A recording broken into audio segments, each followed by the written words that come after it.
रामकृष्ण हरी बाबा. दंडवत प्रणाम. बाबा दिंडी कुठली आहे? ही परभणी जिल्ह्यातली दुधगाव बरं. तालुका जिंतूर. कोण्या गावातून? दुधगाव मधून निघली का? दुधगाव मधून निघतोय. बरं. आणि इकडं जाळीचा देव हा बुलढाण्याच्या पुढं. बरं.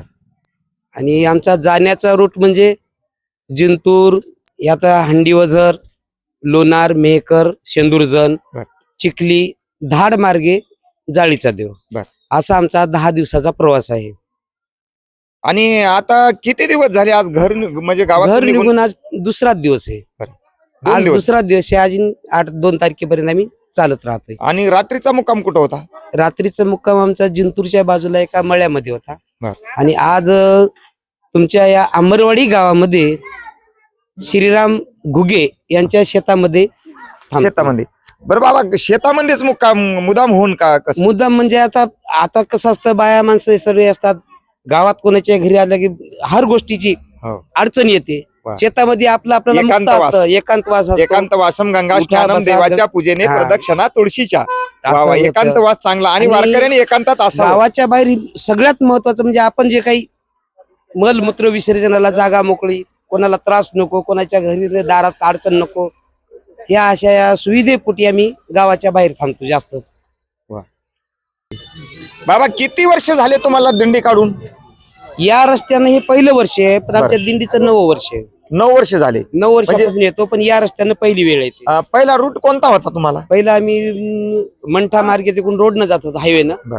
यावेळी या नदीमुळे पाणी कमी असल्यामुळे आम्हाला नदी पार करण्यासाठी नावेतून जावं लागतं. म्हणजे पूर्ण पार करायला त्यासाठी आम्ही आज पहिल्या वर्षी इकडून चाललो. आणि हंडीवझरचे मोरे कंपनीनं आम्हाला परवा नदी पार करण्यासाठी सहकार्य केल्यामुळं आम्ही इकडून आलो. म्हणजे मग वझरला कृष्ण मंदिरात थांबता का? हो, वझरला कृष्ण मंदिरात. आणि आता किती भक्त आहेत तुमच्या सोबत? आमच्या सोबत आता सध्या 25 आहेत. बरं. आणि पालखी थोडी पुढे हा ना दादा, पालखी मग इथून तिथून खांद्यावरच असते का? हो, इथून तिथून खांद्यावर. कुठं स्टॉप जरी असला, थोडा वेळ थांबायचं असलं, विसावा जरी असेल तर आमचे 10 मिनिटाचा 15 मिनिटाचा विसावा असला तरी खांद्यावरच राहतं. पण जास्त वेळ असेल जेवणाचा तर आम्ही टेबल स्टूल असं हे करून थांबवतो त्याच्या. बरं, आपल्या दिंडीला ना आता तुम्ही बरेच वर्ष झाले म्हणून सांगितलं, आपली तुम्ही धर्मदायामध्ये म्हणजे समाज कल्याणला नोंद झाली का आपल्या दिंडीची? सध्यापर्यंत तालुका लेवलच आम्ही रजिस्ट्रेशन केलेलं आहे. असं काय बाहेरचं कोणतं नाही. म्हणजे जशी आपल्या माऊली सोहळ्याला प्रत्येक दिंडीला निधी मिळतो. निधी वगैरे अजून काही भेटलेलं नाही, कारण आमची नोंद काही पूर्ण हे झालेली नाही. आणि तुमचे आता हे भक्त भजन करीत चालतात. हो, तर कोणतं भजन असतं तुमच्याकडे? हे श्रीकृष्ण गोविंद हरे मुरारी, म्हणजे कन्हैयाचंच भजन करता? श्रीकृष्ण महाराजावर आधारित. बरं. आणि तुमचा जे आता काही पिशव्या वगैरे हे जे पसारा असतो, हे बोझ्या घेण्यासाठी काय सुविधा आहे? नाही, आमच्या सोबत आम्ही एक टेम्पो ठेवलेला आहे छोटा. त्या टेम्पो मध्ये आमच्या आथरणं पांघरणं असतात.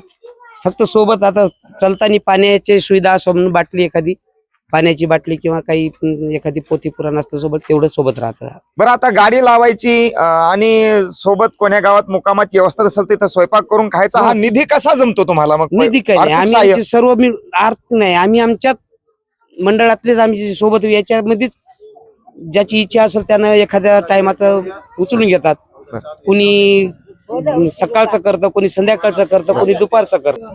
ठीक आहे दादा, आता तुमची वेळ झाली जेवणाची भोजनाची आणि रात्र पण होत आहे, तुम्हाला बरंच दूर जायचं, शेतामध्ये जायचं आहे.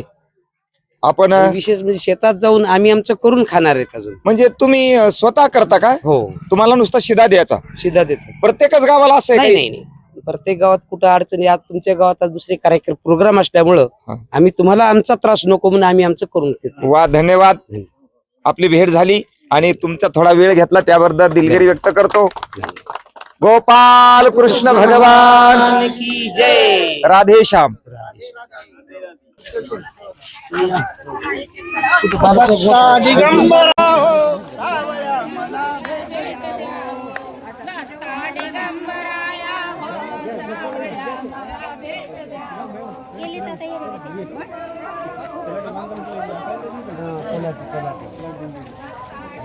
काय नाव